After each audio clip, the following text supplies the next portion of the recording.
Hello, grandchildren. Today is I want to say the 20th.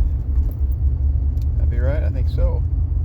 I think today's the 20th of February. Mom's birthday is coming up here pretty soon.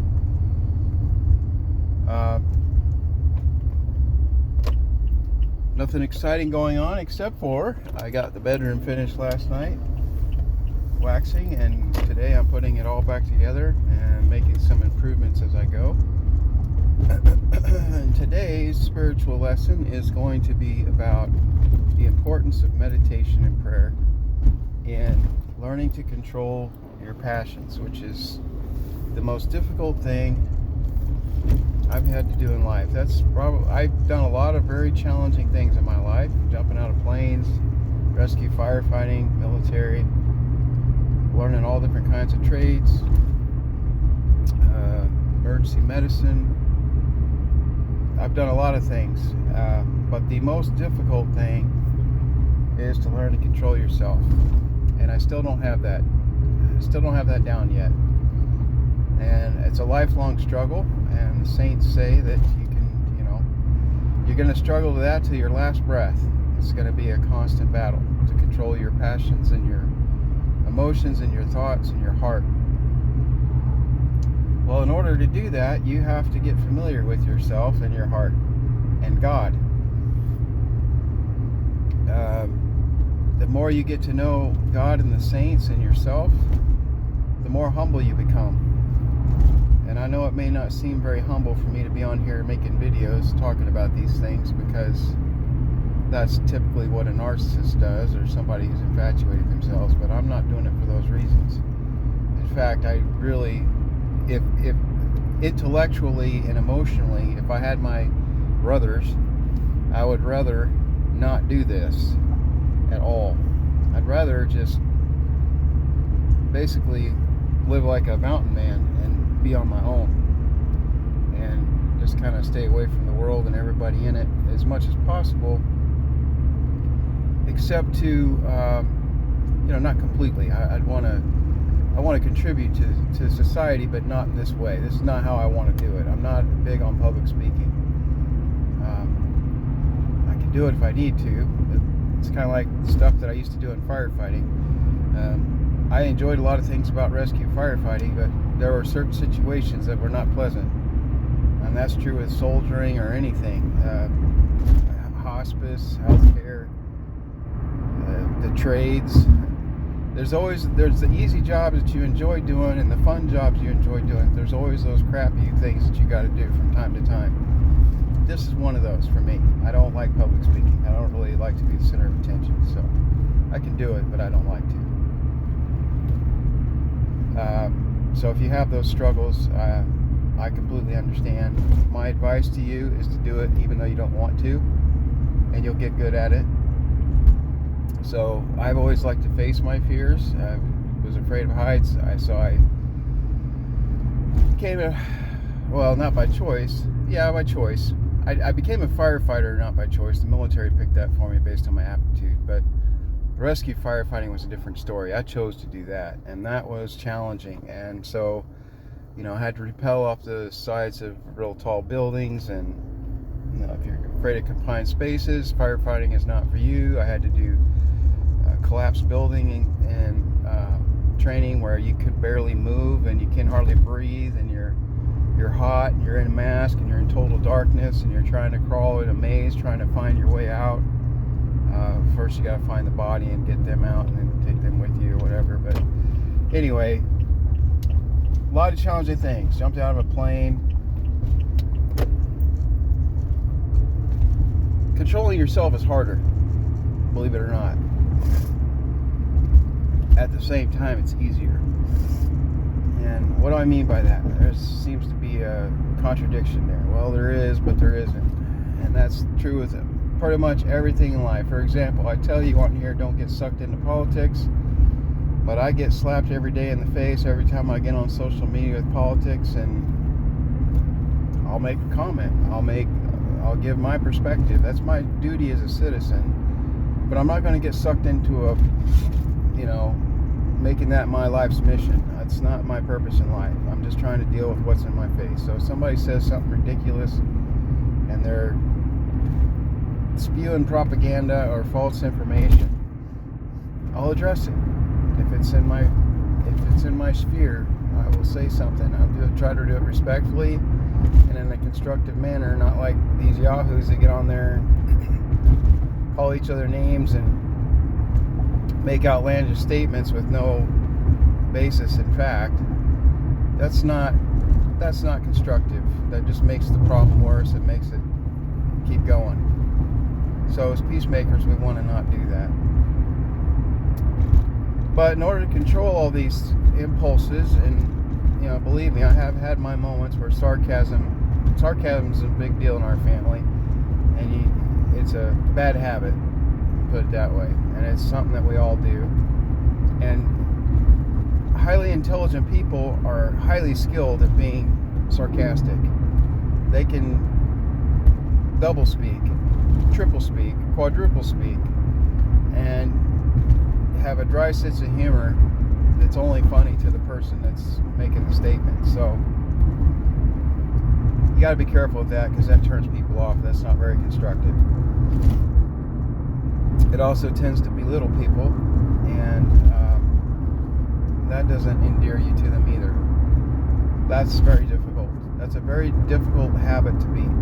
So how do you beat these and other things? I have other problems too. The way you beat these things is you have to not fight them. You don't fight them. You acknowledge them. You ask for forgiveness, and then you focus on God. And it's no different in meditation. When you're the thoughts that come to your mind, you don't have to accept them all. So from a psychology perspective that doesn't really focus on God, these random thoughts can be just a mixed mosh of things that we see in society, or that we experience, or that we actively think ourselves, generate ourselves because of our emotions or whatever. But we don't have to choose to dwell on them or to act on them. Now, from a spiritual perspective, that's true, but we'll take it a step further, because we believe in demons, and we understand that they're constantly trying to stir up trouble. And one of the things that they will do is that they will interject thoughts into your head as if they're your own thoughts, and that's not true. And so one of the main duties of an Orthodox Christian is to guard the heart, guard the mind. The heart encompasses the entire being, energetically and physically, mentally, consciously, and it's also the heart, the physical heart. So it has multiple layers of meaning, and they're all true. The mind is the mind, and consciousness is connected with all that. And scientists are still trying to understand all that, but basically from a religious perspective, our life and our consciousness are the spiritual aspects of us, given to us by God, and our mind is physical. It's part of our physical self. But I don't really understand these things. These are mysteries beyond my comprehension. So I don't really want to try to explain them too much, because that'll get me into trouble. And that's what the West tends to try to do. And I have the same bad habit because I read a lot of Western philosophy and books and stuff. So I try not to do that too. So, but back to how you cope with these things, which is basically what I'm trying to do right now, is you go back and you acknowledge these thoughts come to your head and you let them go. And that's what you do in meditation. Meditation is not just thoughts. Because if you sit still long enough, and especially with me and my experience with natural therapeutics and massage therapy and studying the Eastern philosophies of medicine and practicing things like Tai Chi and Qigong and other things like that, studying the esoteric aspects of creation, you learn about the energy flows. And you will notice as you learn about these things, if you pay attention just by sitting still, that pain is energy blockage, and energy's flowing, you'll feel relaxed energy. You'll feel energetic, but you'll also feel relaxed. And you will feel, or I feel, and a lot of other people do too, I'm not unique in that respect, you'll feel the energy flowing through you. And so, like in martial arts is especially dangerous if you know these things, because if you know the energy centers and where things flow and what affects what organs, and then you're also good in controlling and moving energy, your strikes on somebody can have multiplying effects. And I don't claim to be a master in any of that, but I know about it, and I've experienced it, and I know what it is. So, and I'm aware of it, and I probably could do it if I really wanted to, but I don't really want to. My purpose is to heal people. So anyway, meditation and prayer enhance those things, all those things, and they make you more powerful and more understanding of our existence. The West tends to focus on everything in a very logical, physical way. So even their quantum physics and everything tries to explain everything I just said, and it does, but in a very mechanical way. And that's not really how it works. It's very fluid. In fact, particles don't even obey our logical thought process a lot of times, because you can have particles that will be in two places at the same time, or people can manifest themselves, their energy in multiple places at the same time, or their consciousness. Everything's connected. And so the spirit world and the energetic world operate in different ways together. They're united, but they work differently. And if you think about it, the human body's the same way. And you have to be extremely careful trying to get into this stuff too much mentally or physically, because then you start getting into areas that you really don't belong. Humility says to stay within ourselves and not to go projecting our energies out too much and getting into these realms that are above us and beyond us. We need to focus on healing ourselves in our heart and doing God's will. So when I say I encourage you to meditate and pray, that's what I mean. Don't get sucked into doing that stuff either, because that's where the demons play. So they can manifest all kinds of things that look like miracles and make you feel like you're psychic, or you have some special ability to connect or do miraculous things like telekinesis and all this. If God grants you to do those things, or He allows those things to happen, that's glory to God. But don't start doing like the demons and the devil and start thinking that these attributes and these physical and spiritual abilities are yours. Everything is, all good is from God, and everything else is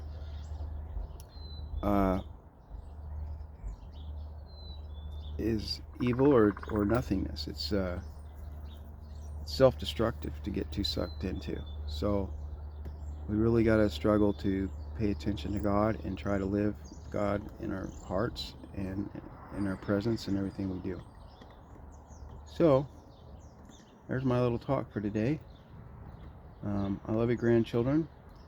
I think if you read the lives of the saints, it makes it really clear. In some cases it's like it really makes you wonder. But the idea is that you get to see people from all walks of life, all levels of intelligence, all levels of skill and ability or inability, and how they set an example for the rest of us, and their example of imitating and trying to be one with Christ, which is our purpose in life to unite ourselves to Christ, purify ourselves so that He can dwell in us and live in us, and through us have a positive effect on the people around us and the world. And we're caretakers and stewards of the creation that He made. And so this is all clear in the Bible. It's very basic. So in order to be good caretakers, we have to be God's servants, God's children, and have God work through us to take care of creation, do well. So, and then when we die, God takes us back to Him, and we have to account for what we've done with ourselves, which is quite a terrifying thing to think about. Because I don't know about you, but I've made huge mistakes, and every day I struggle against passions and impulses and desires that are not really helpful or beneficial for me or anybody else. And on an energetic level, that stuff is accumulative. So you can, it's like if you're sick and you're having diarrhea and vomiting and you're doing it all the time, all over the place, you got to clean that up. And if you don't clean it up, which happens a lot in our society, in our world, a lot of people, they're spewing all their negativity and toxic thinking and their warped view of the world and what we're here for, and their selfishness and their narcissism and all that. And we end up swimming in a cesspool, living in a cesspool of pollution, spiritual, mental pollution. And it affects us physically. That's why we have all these problems. So, if you give a politician these problems, they want to tax you and give you some sort of social program to fix it all. Well, all good's from God, not social programs. So it's dangerous when they try to make religion out of science and government and try to make you worship it, because that's not real. What's real is God's kingdom. It's eternal. And all kings and all people eventually return to Him in His kingdom. And we choose our future. There's one of the great things in the Gladiator movie. I like movies based on history and facts. And one of the things I love about that movie is at the end when Marcus Aurelius tells the emperor, what's his name? I can't remember his name, but the bad guy, your time for honoring yourself will soon come to an end. Well, that's true for all of us, and that's it's a very true statement, but it's a sobering one. So I love historical movies like that have historical fact and teach you lessons or stories.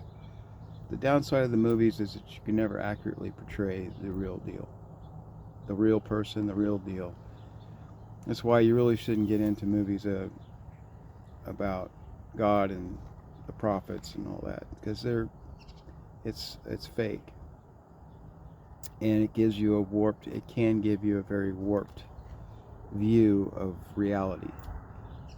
The safest way to do that is to actually read the writings of those people, or the people that knew those people, and the church has all that.